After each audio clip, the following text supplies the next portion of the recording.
আমি ওই লোকটাকে দেখলে আমার মেজাজ খারাপ হয়ে যায়। যেই লোকটা দুনিয়ার কোনো কাজেও লাগে না, আখেরাতের কোনো কাজেও লাগে না। সে দুনিয়ার কোনো কাজেও নাই, আখেরাতের কোনো কাজেও নাই। আল্লাহ সুবহানাহু ওয়া তাআলার কাছে সবচেয়ে প্রিয় মানুষ হচ্ছে সেই যে প্রচন্ড কর্মব্যস্ত। ওমর রাদিয়াল্লাহু তাআলা আনহু তিনি বলতেন, মানুষের তোমার কাছে যে প্রয়োজন, এই জন্য তুমি আল্লাহর শুকর আদায় করো। আল্লাহ সুবহানাহু ওয়া তাআলার শুকর আদায় করো যে লোকদের প্রয়োজন তোমার কাছে আছে। The people come to you in order to fulfill their needs. When they are in need and necessity, they come to you. It is a favor of Allah upon you. You shouldn't forget it. You should thank Allah because of this favor. There are many people you can see around যাদের কোনো কাজ নাই, কেউ তাদের কাছে যায় না। So you are busy, meaning you are especially blessed by Allah.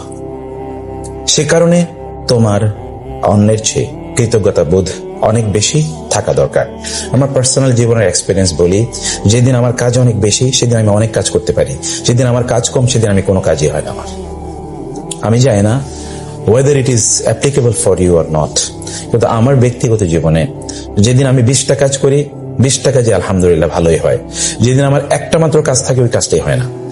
আপনার ছোট ভাইদেরকে দেখবেন যার কোনো কাজ নাই, শুধুমাত্র পড়াশোনা করে, ওকে কোনো কাজেই দিয়ে আপনি কোনোদিন করতে পারবেন না, বলে আমি খুবই ব্যস্ত।